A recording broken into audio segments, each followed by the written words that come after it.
Assalamualaikum warahmatullahi wabarakatuh. Berjumpa kembali di channel ini. Salam sejahtera untuk kita semua rekan-rekan calon CPNS dan P3K. Kali ini saya akan mengabarkan tentang informasi terbaru terkait dengan penerimaan CPNS dan P3K di tahun ini, yakni hal-hal yang berkembang sebelum dibukanya pendaftaran CPNS dan P3K. Baru-baru ini pemerintah Kabupaten Temanggung, Jawa Tengah membuka kemungkinan membatalkan seleksi pegawai pemerintah dengan perjanjian kerja khusus formasi guru. Hal tersebut karena terjadi perubahan keputusan dari pemerintah pusat terkait sistem penggajian. Dalam hal ini, Bupati Temanggung M. Al-Hadjik mengatakan pada awal pengajuan formasi untuk P3K sebanyak 2084 formasi didasarkan pada informasi pemerintah pusat bahwa gaji P3K akan dibayar oleh pemerintah pusat. Namun berdasarkan informasi yang didapatkan dari Kementerian Keuangan Kemenpan RB serta Kemendikbudristek, rupanya pemerintah pusat meminta agar gaji untuk P3K dibayarkan oleh pemerintah daerah. Seperti yang Bapak Ibu ketahui, memang di awal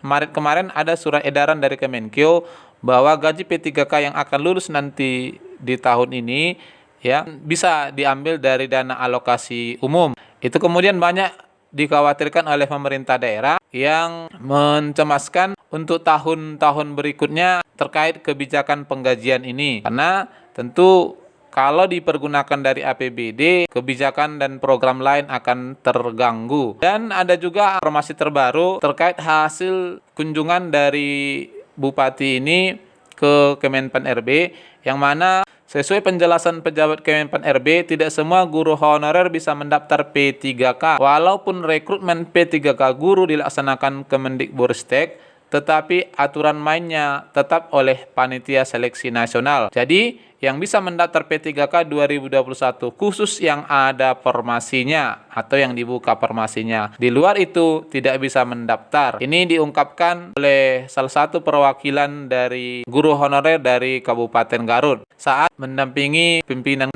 Temanggung bertemu dengan Kemenpan RB. Di kesempatan lain juga, Koordinator Guru K2, Bu Titi menyayangkan penyebab mundurnya pemerintah daerah akibat dari perubahan penggajian yang disampaikan oleh Kemenpan RB. Di sini disebutkan bahwa Bu Titi sangat menyayangkan penyebab mundurnya pemerintah Kabupaten Merangin Jambi dan Pemkab Temanggung Jawa Tengah akibat surat dari pemerintah pusat dalam hal Kementerian Pendayagunaan Aparatur Negara dan Reformasi Birokrasi bahwa anggaran gaji dan tunjangan P3K 2021 ditanggung daerah. Pemerintah yang tadinya sudah semangat mengusulkan kebutuhan P3K sebanyak-banyaknya kini mundur karena ada ketentuan gaji dan tunjangan dibebankan ke anggaran pendapatan belanja daerah atau APBD. Ini memang kendala klasik yang sejak tahun 2019 kemarin menjadi polemik penerimaan P3K ini. Bila kemudian seluruh anggaran dari seluruh gaji P3K dibebankan kepada daerah,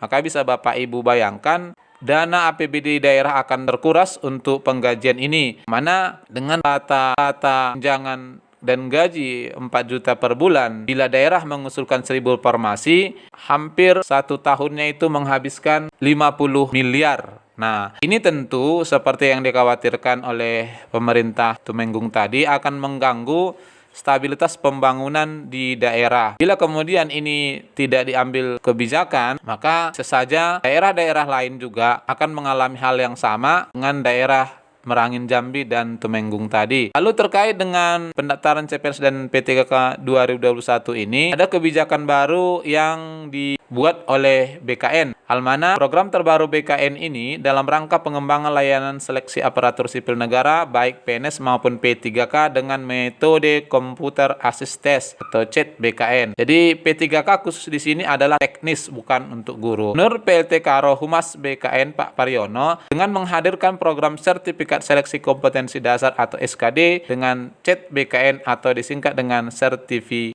Ya, setiap peserta yang nantinya ikut seleksi maka akan diberikan sertifikat Ya, sertifikat ini adalah kebijakan baru dari BKN. Untuk pertama kali, BKN akan menyediakan sertifikat hasil SKD kepada peserta seleksi CPNS dan P3K. Pemberian sertifikat ini dimaksudkan sebagai pengakuan atas nilai SKD yang diperoleh peserta. Program sertifikat ini selanjutnya akan dimulai pada pelaksanaan CPNS, baik jalur umum maupun sekolah kedinasan dan selaku P3K 2021. Masing-masing peserta yang selesai mengikuti SKD dapat mengunduh sertifikat dimaksud melalui laman https://2sertifikat.bkn.go.id. Adapun cara untuk mengunduhnya adalah 1. Menginput nomor induk kependudukan, 2. Menginput nomor peserta, lalu ketiga klik tombol unduh. Selain itu, kata Pak Paryono, untuk mengecek keaslian sertifikat, peserta bisa mengunduh aplikasi validator sertifikat BKN pada Google Play Store dengan cara scan QR Code yang terdapat pada sertifikat. Jadi, setiap peserta tes sekolah kedinasan, CPNS jalur umum dan P3K tahun ini mengantongi sertifikat SKD.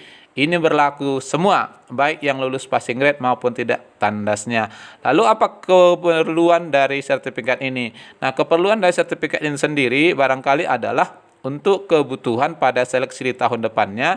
Jadi bagi Bapak Ibu yang lulus passing grade dan mendapatkan sertifikat SKD, tentunya bisa dipergunakan untuk seleksi penerimaan CPNS maupun P3K di tahun-tahun berikutnya. Namun dalam hal ini tentu saja sertifikat itu hanya dipergunakan dalam hal perangkingan, bukan untuk pengangkatan. Barangkali ini informasi yang bisa sampaikan, semoga bermanfaat. Wassalamualaikum warahmatullahi wabarakatuh.